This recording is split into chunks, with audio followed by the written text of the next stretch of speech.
Dorothy Malone as Constance Mackenzie. Ed Nelson as Michael Rossi. Mia Farrow as Allison Mackenzie. Ryan O'Neill as Rodney Harrington. Barbara Parkins as Betty Anderson.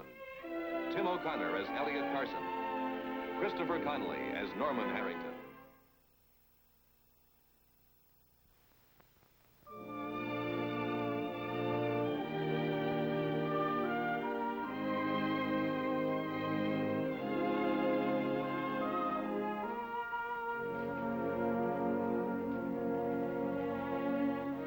Leslie Harrington has come to Boston on an urgent mission.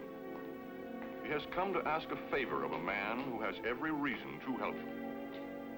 And every reason to hate him. Mr. Harrington, see Mr. Peyton. Yes.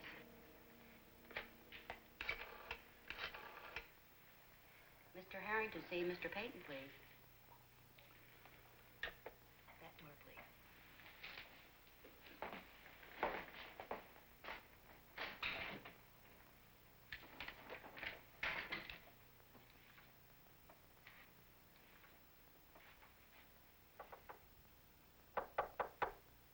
Come in.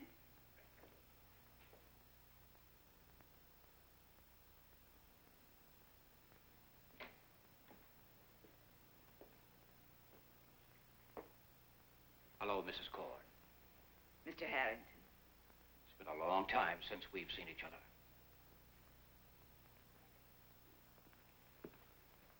Yes, it has. Not since Catherine's funeral. What may I do for you, Mr. Harrington? It's important that I talk with Mr. Peyton. Well, Mr. Peyton never sees anyone without an appointment. It's necessary that I see him. Well, then, may I suggest that you leave a number where you could be reached? Be kind enough to tell him I'm here. I'm sorry. My instructions are not to disturb him. Now, if you'd like to leave a number. Still the protectress, aren't you? Yes or no, Mr. Harrington? All else alters and changes with time, but Mrs. Hannah Cord remains the one fixed object. How long is it? How many years you've been so jealously guarding his gates? You know Mr. Peyton is a very sick man. Even when he was healthy, you stood between him and the outside world. Even his own daughter had trouble seeing him. Phone me tomorrow and we'll see what can be done. Not tomorrow. Now. Call me tomorrow. You'll leave me no alternative but to walk in unannounced. That is absolutely out of the question. Tell him, Mrs. Cord. Tell him it's in regard to his grandson.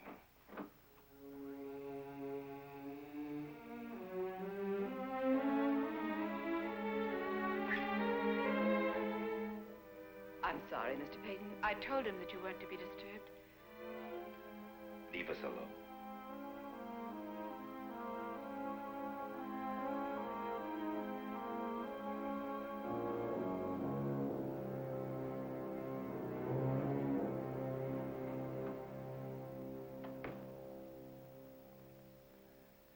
I suppose you think I look foolish, ridiculous to come to you, but I don't care how I look anymore.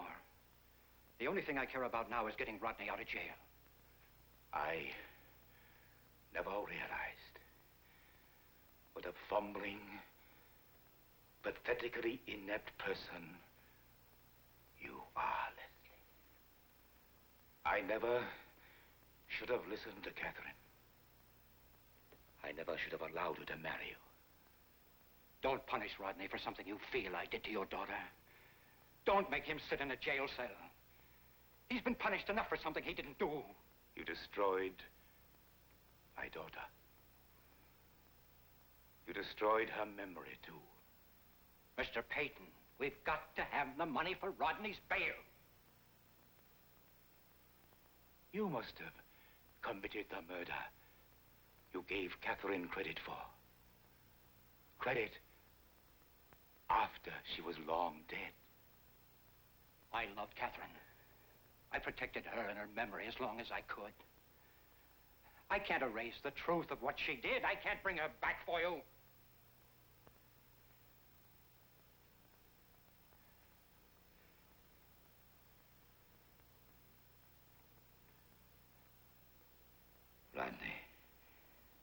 your son.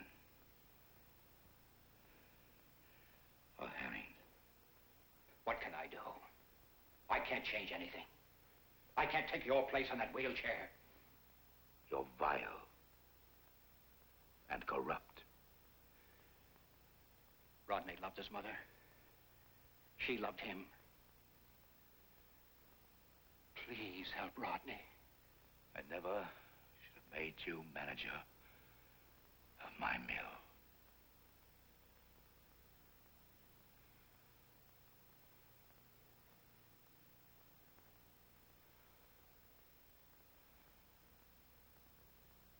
Get out.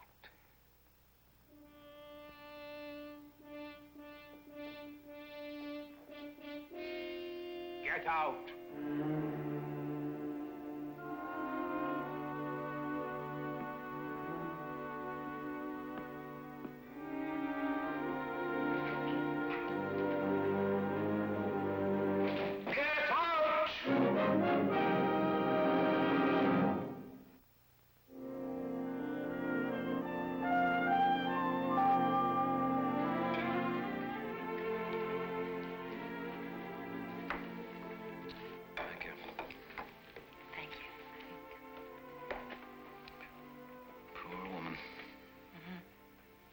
I told Kim to have breakfast with her this morning. I thought it would take Mrs. Charnock's mind off things. Do you think Kim realizes that woman's the mother of the boy she saw die? I don't know. I've been afraid to ask. We're going to have to. Oh, David, there have been so many half-do's lately. Now. Well, when are they going to stop? Well, there may be one more, Doris. I should have told you this last night. What? Yesterday, I went to see Ted Dowell. I asked him for a reallocation of funds so I can get started on my plan to reorganize the mill. When I told him that Peyton hadn't seen the report, he informed me that he couldn't authorize any funds, period, exclamation point. So I gave him an ultimatum.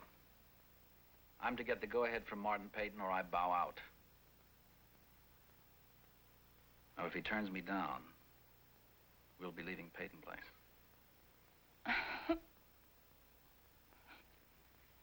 On top of everything else, you deliberately challenged Martin Peyton. Why? Why? Is it really all too much for you? Do you really want out? No, Doris, I just want to do things my way. I want to run the mill my way. I want to succeed my way. I don't want to prove anything to you or Martin Peyton or anyone else. I just want to be the kind of man I want to be. The kind of man I thought you wanted me to be.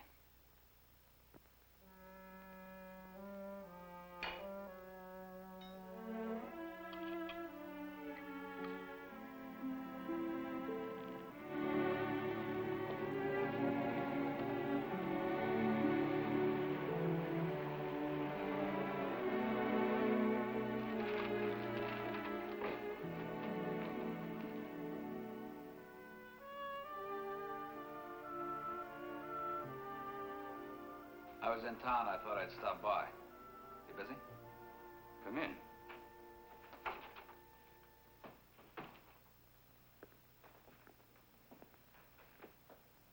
I wanted to tell you that we're sorry about Allison. Thank you. Well, is there any improvement in her condition? No. It hasn't? It's just that there's no change. How's your wife? Well, Allison was her whole life for so long, you know. We've had our differences, but I want you to know how concerned we really are. Your daughter has meant a lot to us. She helped us over a very difficult period with Kim. And she understands responsibility. When she knew that she was going to work with Kim, she prepared thoroughly. She must have read half a dozen books on the problems of the deaf. That's a rare quality. Perhaps you'd be interested in these. She used to write a column for Matt Swain. She called it The Observer. Very appropriate. Peach bloom, warm sand, red leaves, kindling, crackling. And so soon the year is through. I used to know someone who felt like this at 17. She looked very much like Allison.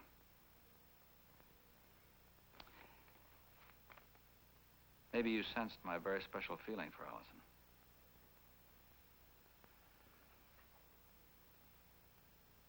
We live and we learn, don't we? I'm afraid we do.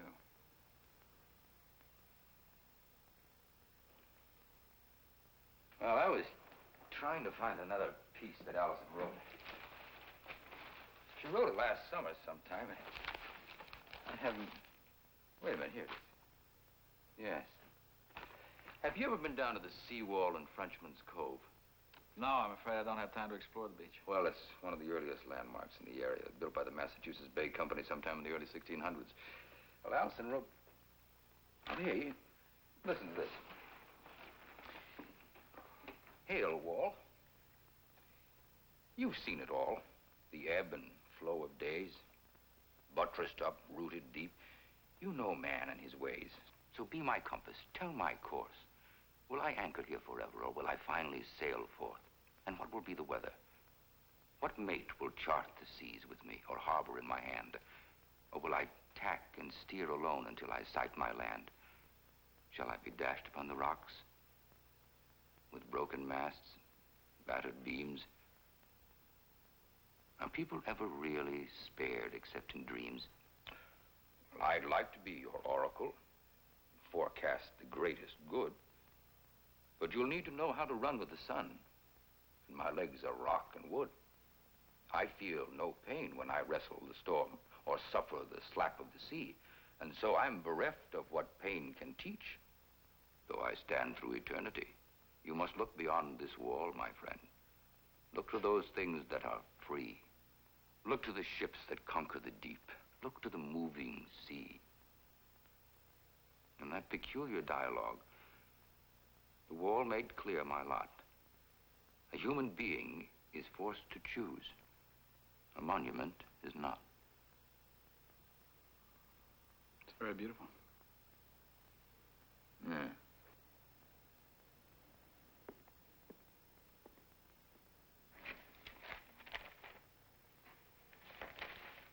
A little while ago, I spent some time with the man that found Allison.